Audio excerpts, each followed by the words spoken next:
We've got actual hockey this week. We've also got a 23-man roster, and the youth movement is underway. We're going to get you set for the start of the regular season right after this.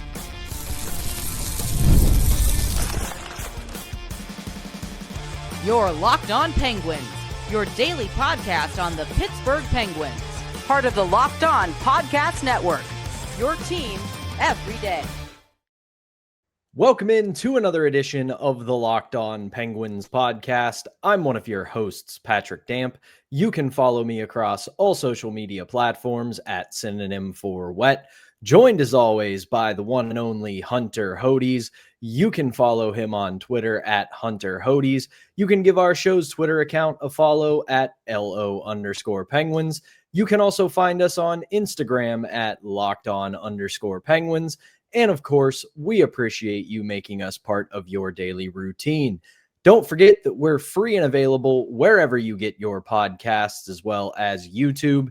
And if you're following us on YouTube, be sure to hit that notification button. That way you can be among the first to know when we drop our daily Monday through Friday episodes. Today's episode is also brought to you by FanDuel. Download the FanDuel app now by visiting FanDuel.com, and you could win $300 in bonus bets if your first $5 bet wins. Before we get into all of the news, before we get into the 23-man roster, and before we get you ready for the week ahead, we've got to start today's episode with some massive news.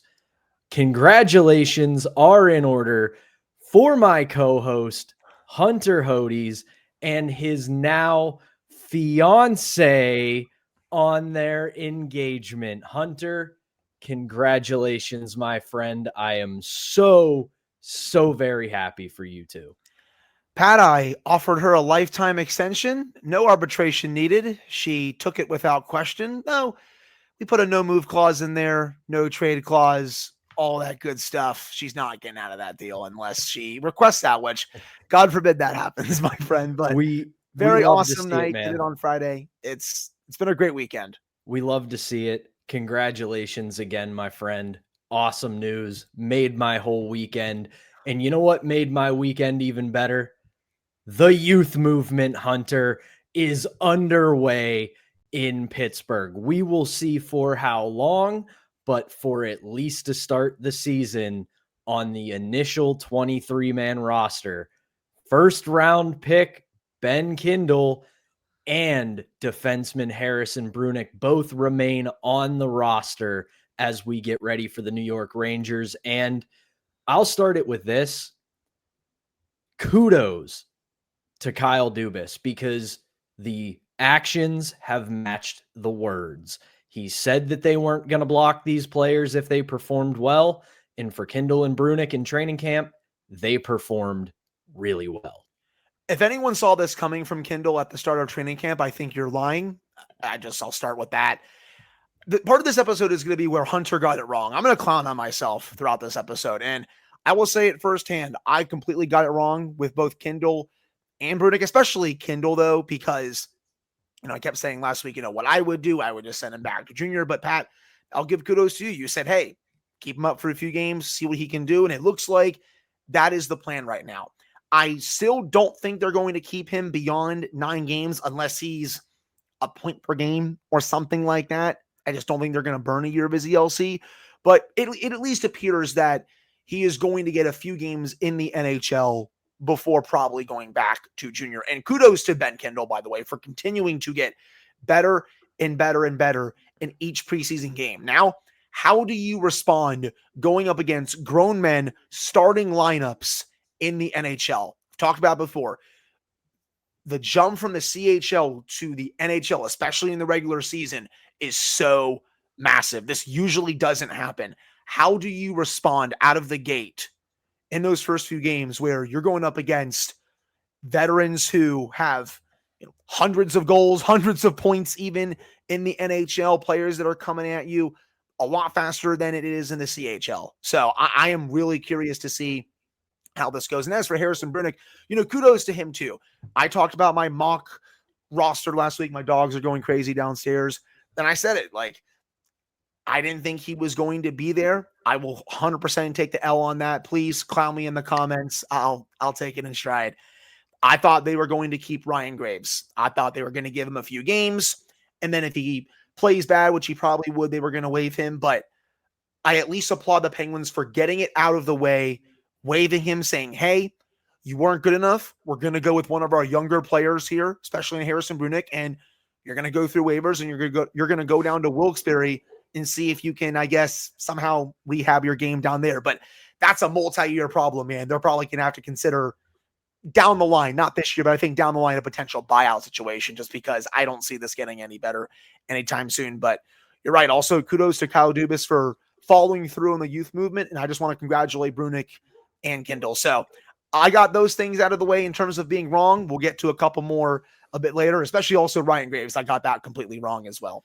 Well, so did I. And we'll park Ryan Graves there because we're going to spend the first two segments of this show on the opening roster because there's a lot to digest on it. But let's stick with the young guys for now. You're 100% right on Kindel. Nobody, I don't think, even the Penguins saw this coming. Now, I'm still very much of the mindset that this is going to be a cup of coffee for Kindel. Because you look at a couple of the other players that got sent down. Again, we'll get into those in a little bit. I do think between the injuries to Brian Rust and Kevin Hayes and just where this roster is right now, this was a perfect scenario for him to get a cup of coffee in the NHL. If Rust and Hayes were were healthy, they probably would have sent him back at the end of camp. It would have been almost a repeat of Brunicke last year where you go, okay, he's well ahead of schedule, but he's not quite ready yet. Now, when you look at the Penguins' first 9 games of the season, so we don't know how long he's going to stick, but this is not going to be a very easy start for the Penguins. You obviously start with the Rangers at MSG. There's going to be a lot of emotion in that game because of Mike Sullivan and because the Rangers are looking to bounce back this year. Then you've got the Islanders, who the Penguins always struggle with and always have tight games against. Then the Rangers again, and then you go to the West Coast right off the bat. The Ducks are a lot better this year. The Kings, even though they had a not so great offseason, are still a pretty good team. And then you got the Sharks, who are the Sharks. And then you come home, and it's Vancouver, who are still solid enough. And then you go see the defending champions in Florida after that. And then it's a rivalry game against the Blue Jackets. So this is not going to be an easy start to the season. So we'll see how Kindel comports himself and what happens with the health of the roster and how long he sticks around. As for Harrison Brunicke, I'm going to give myself credit for this. And here's the thing.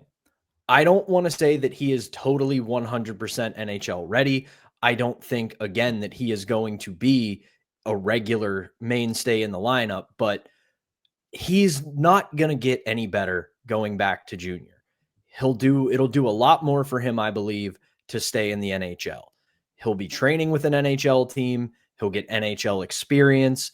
He'll get NHL nutrition plans, workout plans, and learn what it is to be a pro. So I think at the end of the day, this is the best route for Harrison Brunicke. He has a much better shot of staying beyond 9 games than Ben Kindel, especially development-wise, because he's ahead of him in that. And I think they're going to want to bring him in and out of the lineup. Like, I don't think he's going to be in the lineup every day if he stays beyond 9 games. And hey, Pat, say he struggles, for example, in these first 9 games. They can still be like, hey, we got you also a cup of coffee. We're going to send you back. But again, we don't obviously want to struggle. We want him to play really well so he could get more NHL minutes. But I do think they still have that option in their back pocket at least. I do think, though, Hunter, with that said, it would be better. Now, this is assuming he doesn't struggle mightily. If he struggles mightily, then yeah, you can send him back to junior. But if he's a little off, half a step behind, looks a little inexperienced, that's no big deal. You can pull him out of the lineup for a couple games, have him work on some things in practice, watch film, get himself more acclimated, and then put him back in.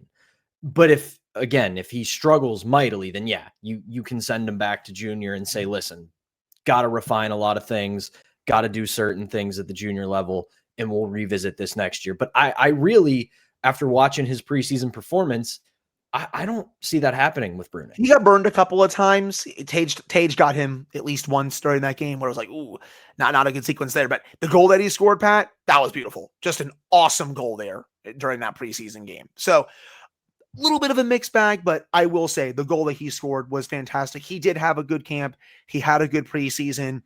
And hey, I'm excited to see what he can do at least for a few games before they have to make a decision if they want to keep him up for the rest of the year. And if they do that, I'm in agreement with you where they'll play him maybe 45, 50 games because they're also trying to showcase other players. They're going to try to showcase Matt Dumba.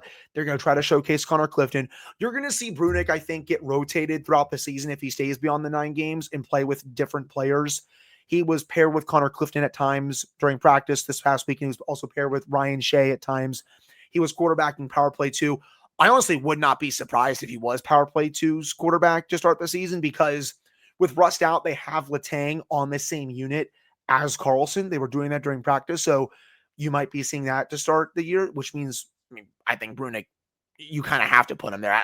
I don't really trust anyone else on this defensive group to kind of quarterback the second power play. Now, if they want to switch out Letang for someone else, that's a different story. But as of right now, they're running Letang and Carlson on the same unit. But just as a whole with these two kids, I'm excited to see them get some NHL action. Going back to Kindel for just a second, it really is like the perfect storm for him. Obviously, we want Rust and Hayes to get, healthy as soon as possible, especially Rust. And if they were healthy, not sure he'd be here, but he has an opportunity, especially because, Rust could potentially be back at some point during these 9 games. Same with Kevin Hayes, and they'll have a decision to make. But, this is why you keep someone like this. Let's see what he can do now for a few games. And again, got that one wrong, got Brunicke wrong, and I also got Ryan Graves wrong. We'll talk about that in just a second. You said it right there. A lot of other roster moves that we got to jump into that happened over the weekend that gets us to the initial 23-man roster for the Pittsburgh Penguins. We'll keep this discussion going when we get back right after this.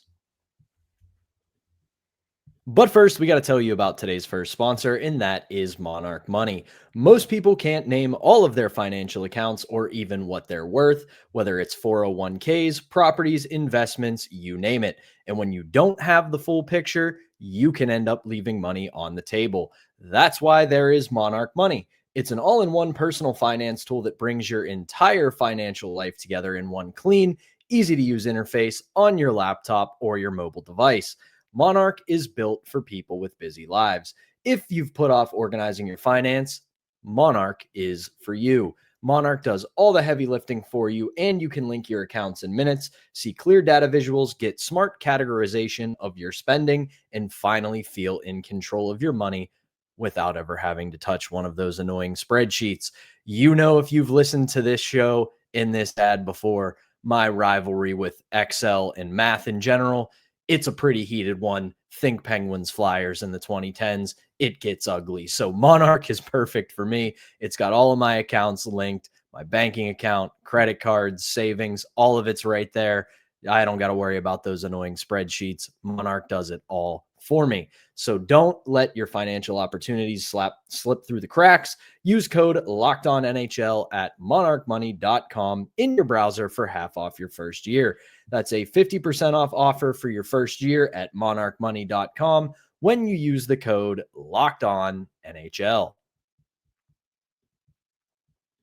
Back here on Locked On Penguins, I'm Patrick Damp, right alongside Hunter Hodes.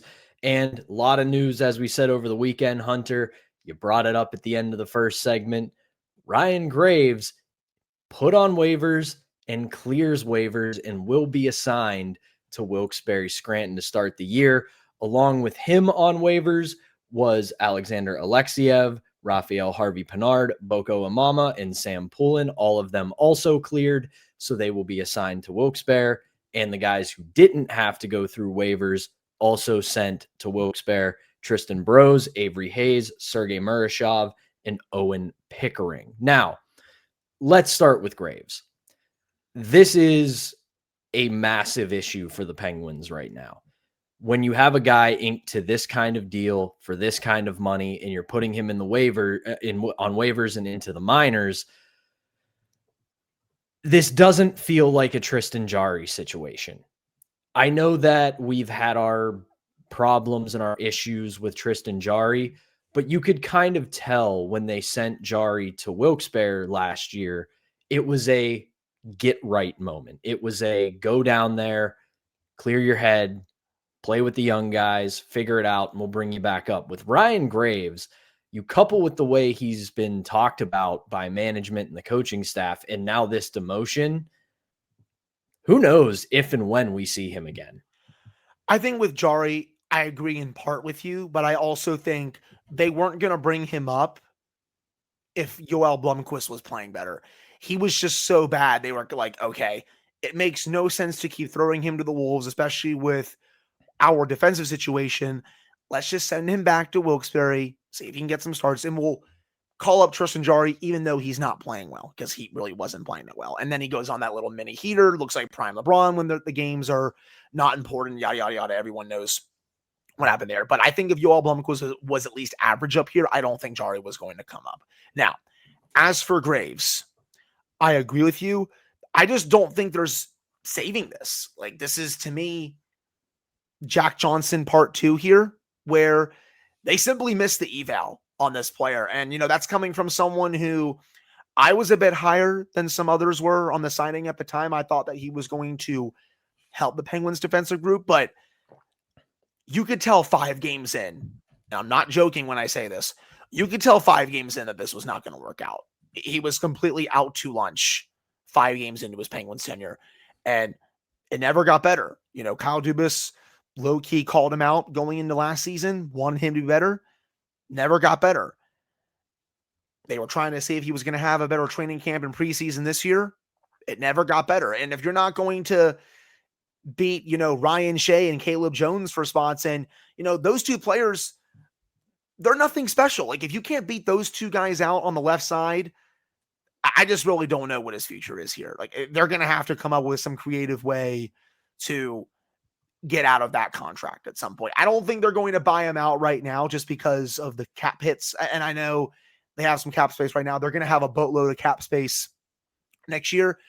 But Kyle Dubas is on record saying he doesn't really like buyouts. So I don't think it's going to happen right now. If it were to happen, it will be like a worst comes to worst situation where they would do it much later down the line. I think somehow, some way, they're going to have to explore a trade where maybe they can attach an asset with how many picks they have and such. But it is what it is, man. I was right there with you when they got him. I thought it was a solid signing. Now, I thought it was a little long and a tad expensive, but that's the free agency price for exactly. it. That's the cost of business on July 1 is you're always more than likely going to overpay. But you look at his history, and I understand that the Penguins no longer have a player of this magnitude, but in Colorado, he was pretty good with Cale Makar. When he went to New Jersey, he was pretty solid with Dougie Hamilton, Damon Severson, and even John Marino.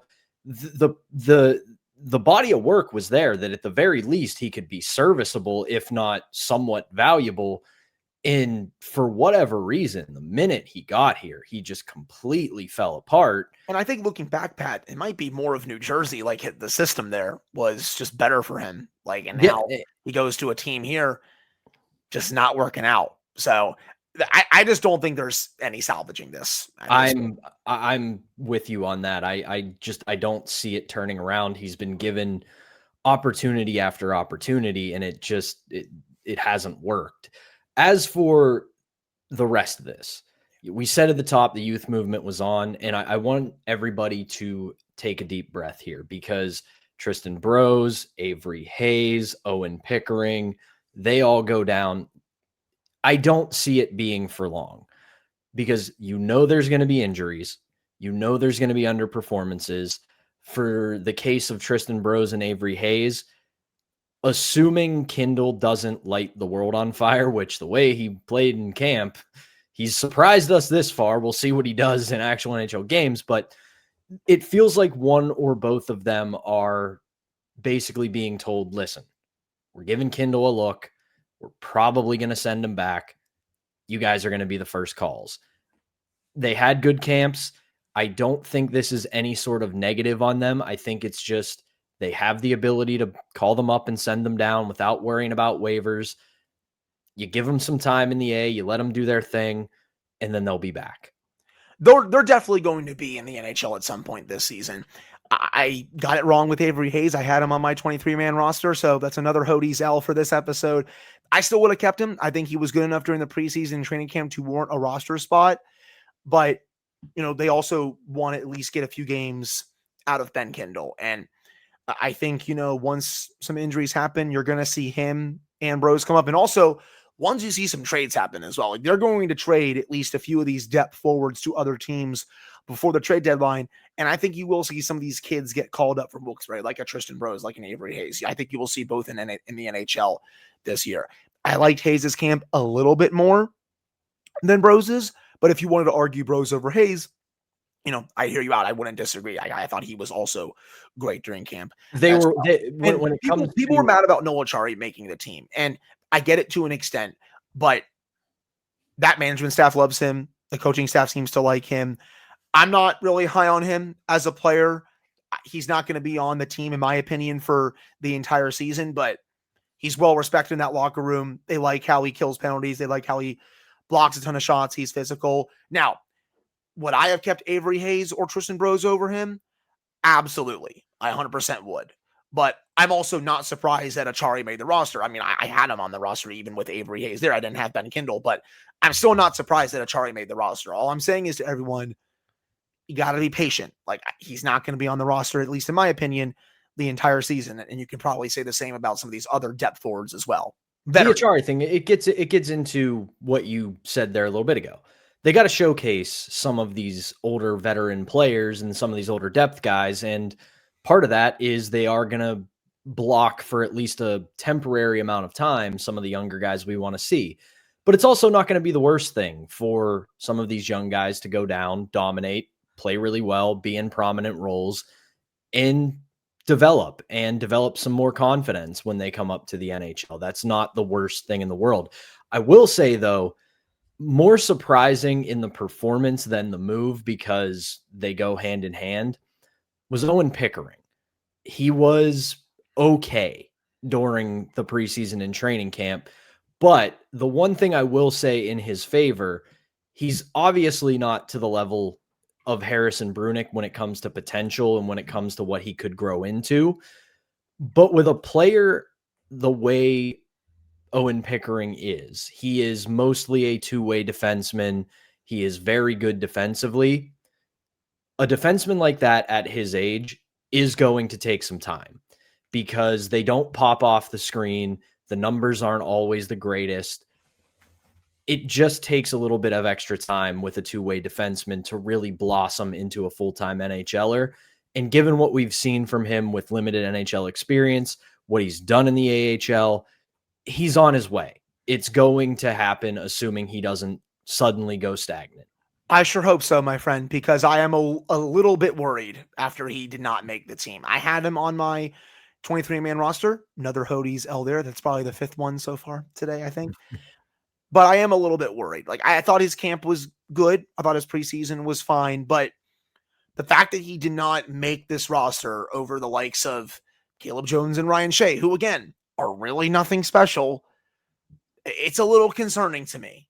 Like, in my opinion, I don't think he has anything left to learn in the AHL. But now that he is going down there, I expect him to dominate and then hopefully earn another call-up to the NHL roster and then hopefully stick there. But it just worries me. Like, the left side, in my opinion, on this team is the weakest aspect of this team. And you still couldn't win a spot coming out of the camp in the preseason? Come on, man. Like, the options out there weren't exactly strong. This isn't the right side where you have Erik Karlsson and Chris Letang hogging up a ton of minutes every single night. It was Parker Weatherspoon and, who knows what else. But it looks like Caleb Jones is going to start in the top four, which, again, I wouldn't do, but it looks like they're going to do it. You have Ryan Shea, you have Clifton and Dumba could potentially play on their offside. Obviously, Brunicke is going to play on the right side, but still, I need to see him go down into A and dominate and then earn another call-up because I liked his NHL minutes last year, but I think this shows that he's going to earn it. And as for Sergei Murashov, not surprised that he got sent down to the A. I don't think anyone should be. This was always the most prudent move for the Penguins. Get him a full season of reps down there. Assuming he plays well, we can have a conversation about him being the full-time starter for the 26-27 season. And hey, who knows, Pat? Maybe Tristan Jarry stinks this year. Maybe Artur Shilov doesn't play well, and Murashov gets a little cup of coffee in the NHL. Could happen. We saw last season a couple times with Yoel Blomqvist, so we'll see. But at least to start, let's get him a lot of reps, as the number one in Wilkes-Barre. It wouldn't shock me if by the time we get to 2026, one of Shilov's or Murashov is pushing to take the net from Tristan Jarry, just given everything we've seen from him the last couple of years. One last little bit of note, we have kind of hinted at it, but let's just make sure it's out there for the record. Brian Rust, Kevin Hayes, Rutger McGroarty all start the year on IR. Rust got hurt in camp. So did Kevin Hayes. McGroarty was hurt to start camp. We'll see what happens with the both of them. I do believe once Rust and Hayes are healthy, they'll get slotted back in. McGroarty will probably get some conditioning time at the AHL level just to get himself back up to speed. But I do think sooner rather than later, hopefully for all three, we'll see them in NHL action. But that is going to do it for now for the second segment and the 23-man roster. And guess what, Hunter? Because we got a 23-man roster, we got real hockey this week. We will get you set for the week ahead when we come back right after this. Before we do that, though, we've got to tell you about today's second sponsor, and that is FanDuel. The NFL season is in full swing, and FanDuel has an offer you don't want to miss. Right now, new customers can bet just $5 and get $300 in bonus bets if you win. That's right. Pick a bet, put down $5, and if it hits, you'll unlock $300 in bonus bets to use across the app. FanDuel makes watching football even more exciting when you've got a little something riding on the action. Whether you're a casual fan or love diving into the stats, FanDuel makes the game day experience so much better. So what are you waiting for? Head to FanDuel.com to download the FanDuel app today and get started. Back here on the Locked On Penguins podcast, as always, I'm Patrick Damp, joined by the one and only Hunter Hodes, and our long wait has come to an end. The preseason is behind us. Training camp is behind us. Free agency is behind us. The draft is behind us. And tomorrow night, the Pittsburgh Penguins will open the season against their former longtime head coach Mike Sullivan and the New York Rangers at Madison Square Garden. Then, just 2 days later on Thursday, the home opener comes to us as the New York Islanders come to town. And then the week finishes up with the Rangers once again at PPG Paints Arena. Big week for the Penguins to start. We talked about all of the roster moves, but I will say this, Hunter. For everything we've talked about this team, the expectations are not high. We expect them to miss the playoffs once again, but 3 very winnable games to start the year for the Penguins. Yeah, I mean, the Rangers, I don't even know what to expect from them this year, and we'll get into more of our first preview, by the way, on Tuesday. We'll also get into some bold predictions for this season, see if Pat and I can be right with some of those after last year. Pat, I don't think we were very good with our bold predictions last year. I think we took a lot of L's on those, but the Rangers, I don't really know what to expect. They have the all-star goalie. They got Adam Fox. Their forwards are fine, but I don't know, man. A lot of their back end is not very good. So I could see it going decently well, but I could also see them not being very good this year. So I haven't finalized my standings yet. I don't know if I have them as a playoff team just yet. If they get in, I think it's going to be as a wild card, though. But that's a very winnable game and a pretty big year for them. You know, Panarin is a UFA. The expectations, again, are high. The Islanders, I don't think they're going to be very good this year. They're very much kind of starting a little bit of a rebuild here. I like some of the talent that they still have, but I still don't think they're a playoff team as of right now. We'll preview that a little bit later this week. And then you have the Rangers again, and you know that's going to be an emotional night for Mike Sullivan. There's going to be a video tribute for him.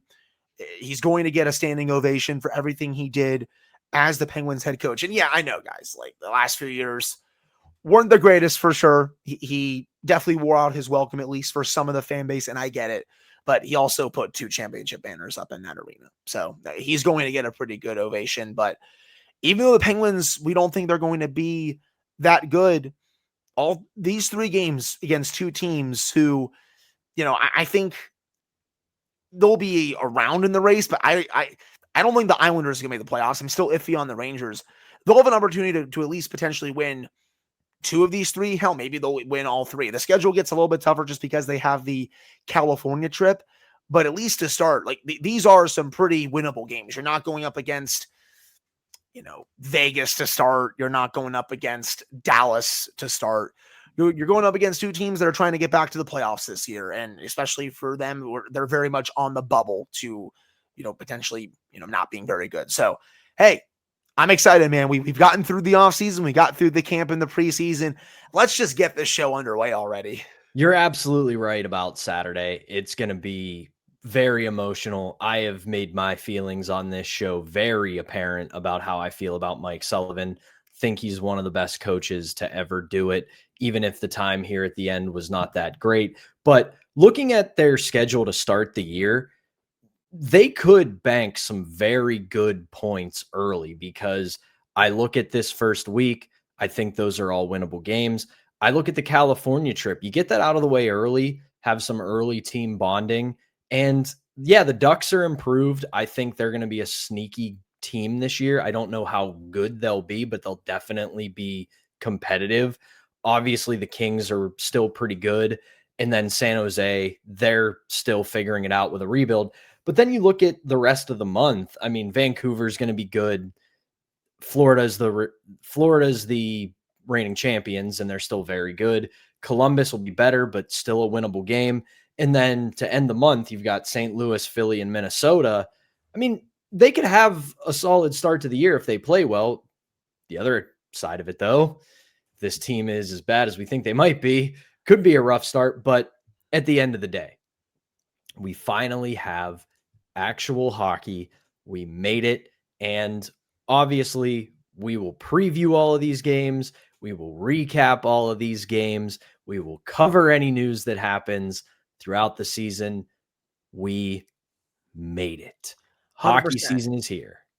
And we just hit 3,700 subs on YouTube. So we're trying to get to 4,000 by the end of the year. If you don't watch us on there, just consider still giving us a sub if you want. But I'm excited, man. Even though expectations aren't high, I think this is going to be one of the most interesting seasons you have seen for the Penguins in a very long time. A brand new coaching staff is in place. I think the forward group is pretty decent. Defensively, they still scare me quite a bit. The goaltending still very much scares me. But I'm excited to see how a lot of these younger players develop. I'm obviously very excited to see Crosby, Malkin, Letang do their thing. I think you're going to see a better season from Erik Karlsson this year. He looked great during the preseason. And yeah, I know, guys, it's only the preseason, but I'm thinking he's going to look better under a new staff. There's a lot of very intriguing things about this Penguins team this year. Again, even though they may not be very good, this is still a team that I think you're going to want to watch more than not. So I'll leave it at that. I'm excited to start previewing these games, though. You and me both, buddy. And that is going to do it for this edition of the Locked On Penguins podcast. Hunter and I will be back tomorrow to preview the season opener against the Rangers, as well as make our yearly bold predictions. You're not going to want to miss that, because it's a way for you to take some notes and then clown on us at the end of the season. But for Hunter Hodes, I am Patrick Damp. Thank you as always for tuning in, and we will be back on Tuesday.